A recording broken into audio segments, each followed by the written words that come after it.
Ya, kembali lagi di Wave Updates. Kali ini gua Kokoh United sama, nah ini nih yang sering udah muncul nih. Yes. Niko. Lu tuh enaknya panggil apa sih? Niko, Nicholas, Coco atau apa sih? Niko lah. Niko, Iya, Niko dah. ya. Ya udah oke, silakan. Sendirian aja gua. Lah, Oke. Nih, hari ini bahas apa kok? kita mau bahas tentang karena udah 6 pertandingan ya. Setelah Carrick di bawahnya Carrick melatih MU udah 6 pertandingan, sekarang kita mau bandingin nih 6 pertandingan terakhirnya Carrick. 6 pertandingan terakhir Carrick. 6 pertandingan terakhirnya Amorim versus 6 pertandingannya Carrick di Manchester United. Iya. Nah, Mungkin gimana? si Carrick ini ya, ternyata dia cuma butuh 6 game buat dapat 5 wins. Wah, emang Itu kalau Amorim butuh berapa? Butuh berapa? Bentar ya, bentar. Nggak cukup pakai dua nggak cukup. Ternyata 16 game. 16 game. Hah? 16 game. 16 game dia baru menang Baru 5. menang 5. Emang iya? Iya. Oh. Tapi emang seinget gua nih, Cok. Tahun lalu, gua tuh kemarin sempat bikin konten juga. Jadi tahun lalu tuh kita tuh dari Desember tanggal berapa sampai pas menang lawan Arsenal di FA Cup, itu pun juga menangnya lewat penalti. Itu tuh MU sama sekali nggak menang sih. Total 6 apa 7 pertandingan deh. Di pertandingan terakhirnya baru tuh menang lawan Arsenal. Tapi itu pun juga penalti. Dan ya memang yang paling kontras sih lagi-lagi memang karena back sih. Ya benar. Karena lebih ke formasi sih. Emang dari awal tuh 3 back nggak serak banget sih. Kayak emang bukan cara main MU dari dulu. Betul. Bisa didukung sama stats ya kalau kita lihat. Betul. Under Amorim nih, XG against berarti expected goals yang kebobolan itu tuh lebih tinggi daripada nilai seharusnya. Iya. Sedangkan under Carrick Under Carrick kita masih setara lah, masih sesuai lah ya. masih sesuai. Iya, tapi kan memang apa ya, Coy ya. Kalau menurut gua kalau kita ngomongin 3 back 4 back tuh memang aduh terlalu kentara banget sih. Kenapa kita ngomong ya jelas-jelas pemain MU lebih cocok 4 back? Ya karena memang pemainnya dari awal mainnya 4 back sih. Pemain yang benar-benar main pakai 3 back itu kan 3-4-3 itu kan sebetulnya kalau dari pemain MU yang benar-benar Maguire doang ya pas di England. ya Maguire, Shaw. Tapi Shaw pun juga kalau di Inggris kan jadi back Tapi kiri. lagi-lagi pas MU main pas Inggris main 3 back. Bosen banget ya sih permainan. Bosen, betul. Nggak cantik banget permainannya kan. Emang kayaknya sih kalau permainan 3 back nggak ada yang seru ya. Iya. Ya bosan terlalu pragmatis kali ya Sebenarnya tuh hitungannya. di modern football sekarang, formasi tuh nggak kepatok dari awal 4 back. Pasti Iya. satu game 10 menit 4 back. Setuju. Pasti mungkin defend 4 back, Iya, tapi ntar iya, pas iya. nyerang ada satu full back overlap jadi 3 back. Betul. Jadi lebih dinamis kan. Iya. Karena Kemarin memang Amorim tuh kayaknya mau coba bikin gitu, tapi malah campur aduk. iya. Nggak kelihatan pemain tuh ngerti maksudnya mau gimana mainnya gitu. Iya. Ya memang sih nggak ada yang mocking Amorim ya. Semua sih juga waktu pindah waktu Amorim keluar nggak ada yang ini sih, nggak ada yang jelek-jelekin atau gimana sih. Ya mereka baik-baik aja deh. Cuman memang kalau kita lihat dari XG ya, XG-nya Amorim 6 pertandingan terakhir Amorim itu lawan Wolverhampton 2 kali, lawan Bournemouth, lawan Newcastle, lawan Leeds, dan lawan siapa ya? Everton 2 kali, Wolves 2 kali, Newcastle, Leeds, Bournemouth, sama Brighton. bukan sama satu lagi siapa gitu. Dan dari semua itu tuh memang yang paling tinggi itu sama ini lawan Leeds, Villa yang kita kalah. Memang dari 6 pertandingan, memang total 6 pertandingan di bawah Amorim itu expected goals-nya kita itu 12,66. Iya. Tapi kenapa Tinggi. dan total jumlah golnya pun 12. Dan kenapa tinggi? Karena ada satu pertandingan lawan Wolverhampton itu United menang 4-1 dan golnya United 4. Dan di situ expected goals-nya MU itu 4-2-4 itu kayaknya terbesar selama Amorim ngelatih sih. Iya sih. Tapi di sisa pertandingan sesudahnya, lawan Bournemouth kita kan juga main 4-4 tuh. Iya. Skornya itu juga terbuka. Nah, sisanya Tapi 4-4 juga nggak menang berarti kan? 4-4 nggak menang juga gitu. Karena Ya itu sih apa maksud gua XG-nya kusut sih. Dan apa lawan terus waktu lawan Wolf, Leeds, Villa sama Newcastle itu ya cuma 1,1. Nah, paling kental. Jadi itu kalau kita ngomong XG sebetulnya kalau secara expected goals memang Lebih tinggi di pas Amorim ya. lebih tinggi di Amorim. Lebih tinggi expected goals ya, lebih tinggi di Amorim. Jumlah golnya juga 12. Tapi masalahnya kebobolannya itu. Kita harusnya tuh kebobolan cuma 7, expected against-nya 7, tapi malah 7 kebobolan 9. Nah, itu yang jadi permasalahannya ya mungkin 3 back ya. Iya kan sih. Walaupun Saint Lamens di bawah selama di MU cuma baru kalah 3 kali, tapi memang ya lagi-lagi kebobolan yang aneh. Iya benar. Dan sedangkan Carrick dia 6 game 8,39 golnya 12. Ini gol 12 tuh gara-gara apa ya? Kalau over gini tuh overachieve kan jatuhnya kan? Iya. Kalau 12 tuh di atas XG. Lawan Arsenal.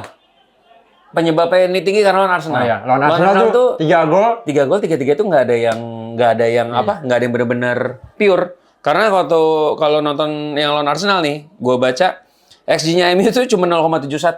Kecil banget, sedangkan golnya 3. Golnya 3. Itu yang sebetulnya bisa dibilang wangi. Secara itu wangi, keberuntungan. Terlalu klinis. Tapi emang ya golnya Dorgu kan. Dorgu siapa yang ngira sih. Bener. Dan tapi jadi XG-nya Carrick 8,39 tapi golnya 12. Nah, sedangkan XG against-nya Carrick itu 5,81. Kebobolannya 5 juga. Lebih kecil. Jadi memang ya kalau dari statistik ini kesimpulannya berarti Carrick secara nyerang squadnya lebih klinikal dan secara defense lebih rapat, lebih solid ya mungkin karena main 4 back juga kali ya. Iya. Dan memang tapi kemarin lawan Everton menurut gua Saint Lamens tuh bagus banget sih. Dan sampai dipuji-puji sama si Moyes bener. Nah kalau lu gimana ngeliatnya kemarin Saint Lamens sejauh ini? Gitu? Kemarin tuh dia sejauh ini benar-benar kayak dia nggak pernah berkoar-koar di media atau gimana. Dia anteng-anteng aja dan membuktikan juga di lapangan ya. Dia emang solid banget, rapi. Gue tuh jadi nonton MU jadi kayak oper-operan ke belakang itu tuh nggak jadi takut lagi. Iya. Kalau dulu tuh meskipun Onana terkenal sebagai ball playing goalkeeper. Cuman ya suka nggak jelas juga kan. Gila, suka ngoper kemana. Iya. Diri. Benar. Dan nyusahin diri juga dia nggak bisa nge-save. Iya. Dan bahkan kemarin juga setelah pertandingan tuh David Moyes pun juga memuji si Lamens banget sih. Jadi karena corner-cornernya nggak bisa di. Iya. Gue lupa deh. Jadi gol, ya. Pokoknya tuh dia itu nangkep 4 kali, terus ada yang punch bola tuh 3 kali, sama ada yang dia apalagi 2 kali. Pokoknya bener-bener ini banget deh. First contact corner tuh jarang banget pemain MU atau pemain Everton malah. Iya. Dan kemarin kan apalagi Everton cornernya 10 sih. Iya. MU cuma 1. MU cuma 1. Jadi kayak hebat. Dan ya itu ketenangannya yang gue salut ditambah si Lamens tuh setelah match juga ngomong, it's getting harder every match. ya udahlah, tapi mau kalau si Dita bilang ya ini kiper biasa aja emang harusnya kiper begitu, nggak tahu ya, cuman kalau menurut gue mungkin ya kalau nanti udah setelah 1 musim 2 musim kita baru benar-benar lihat sih apakah memang si Lamens ini benar-benar worth it itu apa enggak sih. Tapi 23 pertandingan cuma kalah 3 kali mah oke lah. Oke banget itu. Iya kan? Iya. Onana berapa ya? Terus save dia tuh yakin banget itu loh. Kayak kemarin long shot Michael Keane. Iya. Tiba-tiba long shot pakai kaki kiri dari luar. Itu keren banget sih. Cuman ditepis gitu aja sama Lamens dibaca ya. Idris Sagana Gueye juga ada tuh. Terus juga ya tapi memang mungkin ya memang kelemahan dia itu ya kebobolan kita yang kemarin-kemarin itu nih, yang kayak lawan Aston Villa. Yang bola flashing dari kiri. Oh iya. Jadi pemain sayap lawan dari kiri lari terus cut inside nendang itu mungkin itu yang dia mesti lebih beberapa kali kecolongannya hati-hati sih, karena kan kalau De Gea dulu kan flying Flying Dev, dar. Cuman kalau ini tuh ya kita belum lihat sih. Dan ya udahlah, kita tunggu aja lah. Itu so far sih. Jadi ya memang ya udahlah ya, nggak usah debatin Carrick Amorim ya udahlah yang ada sekarang. Tapi pemain yang menurut gua terbantu banget under Carrick itu Šeško. Kenapa? Šeško tuh terbukti dari gol-golnya ya. Ya. Belakangan ini produktif banget menyelamatkan MU beberapa kali, dan lagi-lagi karena emang sistem target man-nya itu sih 4 back dan target man. Kalau under Amorim tuh dia sering harus terpaksa main back-nya tuh goal. Jadi dia cuma jadi tembok. Sedangkan kalau sama Amorim sama Carrick dia benar-benar pure finisher, target man yang diharapkan cuma buat final touch, final kill doang. Iya, seingat gue sih memang di bawah Amorim dia main hampir 20 pertandingan kayaknya. Hampir 20 ya? Ya, adalah pasti. Itu dia cetak cuman 2 gol. Lawan Brentford sama Sunderland, seingat gue. 2 doang. Waktu lawan Brentford tuh ini loh yang pertama nyundul ditahan, ditendang lagi, tahan. Itu. Terus kalau lawan Sunderland tuh yang ini dari Dalo. Throw in dari Dalo. Jadi kalau dari 2 golnya Šeško di under Amorim memang kelihatan dia ini sistemnya Amorim nih nggak memfasilitasi kemampuannya Šeško sesungguhnya. Permainan tim gitu ya. Dan terus di bawah Fletcher dia main 2 pertandingan lawan Burnley sama Brighton. Burnley 2 gol. Lawan Burnley 2 gol itu gol striker banget sih. Iya kan, gol striker banget yang seingat gue yang satu di umpan ya? Yang diumpan dari kiri. Bruno ya?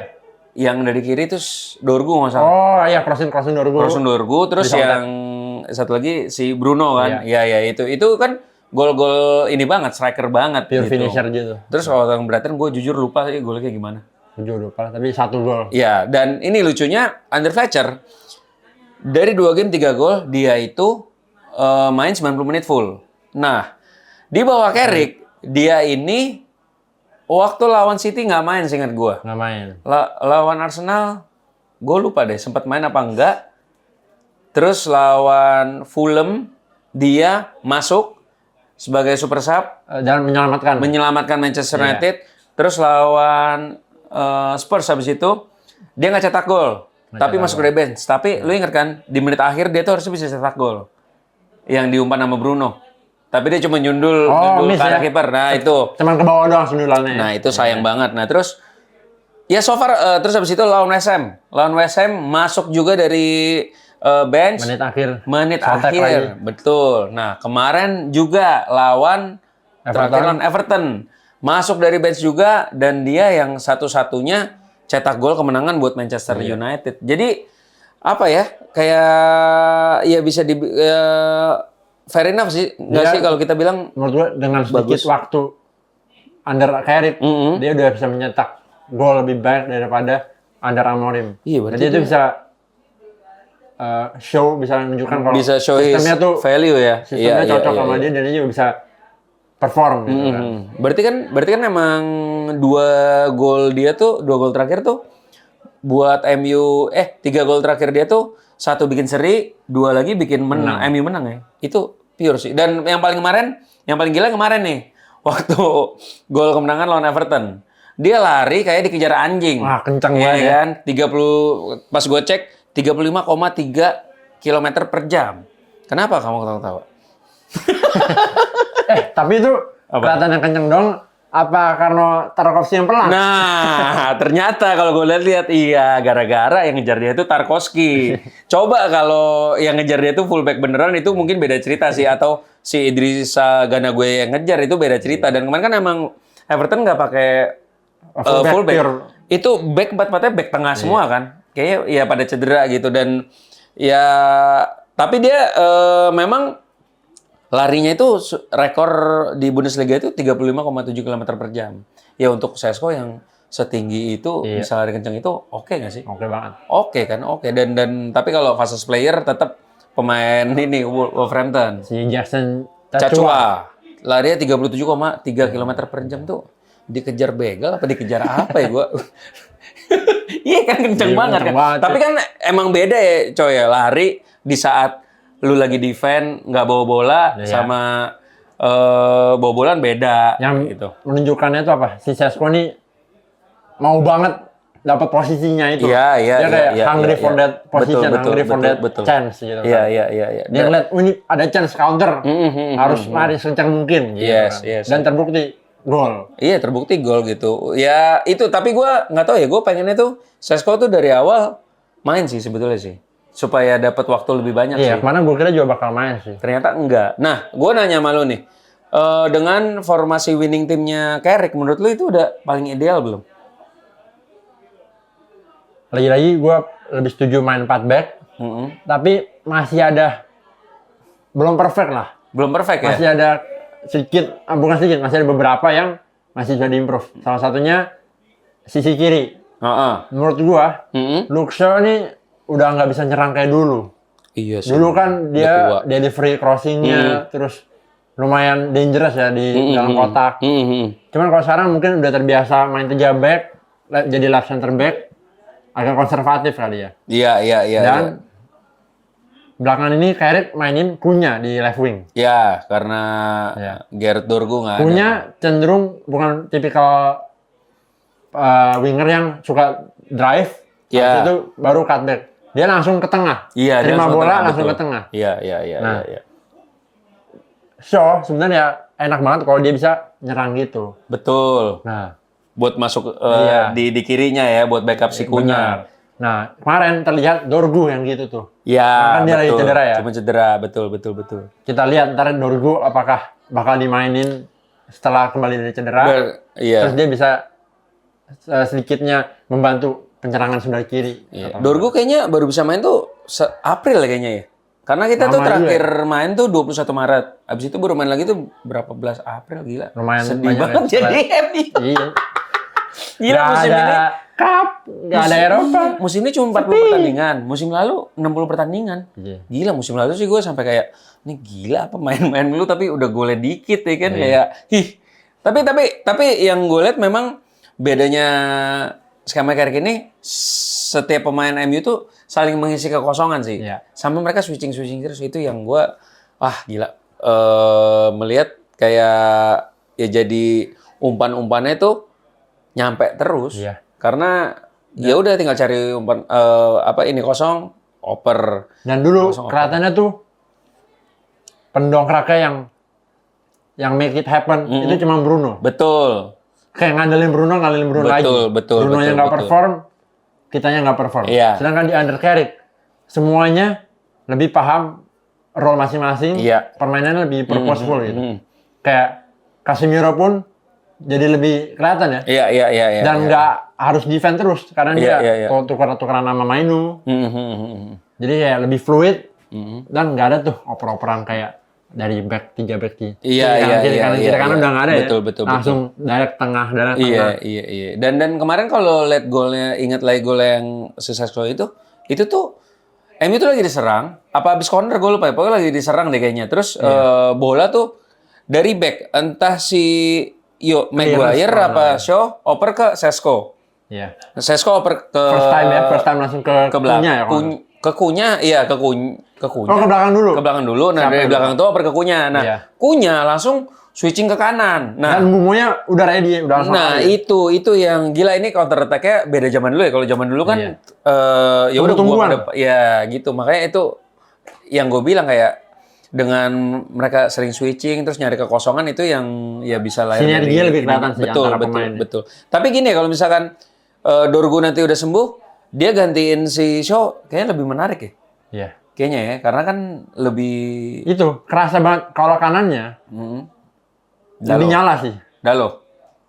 Jujur memang Dalo rada gimana ya. Iya, Dalo so far bagus kok. Di bawah Carrick Ya bagus gara-gara kok, bagus. dulu keseringan nggak bisa nyetak gol. Iya. Jadi iya, ya ada. Tapi ternyata dia bagus juga Iya, ditandemin bagus, sama bagus. Ahmad. Iya. Atau mungkin karena ya memang posisi terbaiknya di situ 4 back Iya. dan kalau main 3 back kan dia harus bertahan, harus nyerang. Iya itu mungkin yang bikin buyar konsentrasinya sih dan Ditambah juga Dalo kayaknya udah mau umur prime ya ini ya. Prime lah. 26 kayaknya ya. 26 apa? Pokoknya umur prime lah ya. Memang wajar sih kalau dia lagi bagus-bagusnya. Tapi ini sih Dorgus. Karena Dorgu, sebelum cedera dia Hmm. formnya lagi bagus loh. Yang cetak gol Arsenal. dia Iya, terus lawan City dia juga. Jadi bisa dibilang mungkin ya winning team sekarang ini memang udah terbaik. Tapi kalau menurut gua di kanan Mbumo, depan Sesko sama bek kiri Dorgu itu kayak udah paling best of the best ya. Iya. Sama Martinez sama Martinez, Maguire ya. itu udah kayak udah paling best of the Krusial best. lagi Ya. Martinez itu kemarin lawan Everton sosok dia kekurangan terlihat banget dari Yes. cara dia bisa terobos oper Ya. ke tengah ya. Sama apa yang jadi balance di belakang tuh dia sih kemarin sih memang itu. Dan gua sih nggak sabar ya lihat nanti lawan Palace nih. Lawan Palace gimana itu gua nggak sabar hari Minggu. Dan apalagi ada berita apa lagi ya? Kayak ini tadi ada Baru ya, Bang. jurnalis dari Guardian Jamie Jackson. Dia bilang katanya Onana masih mau fight buat first position.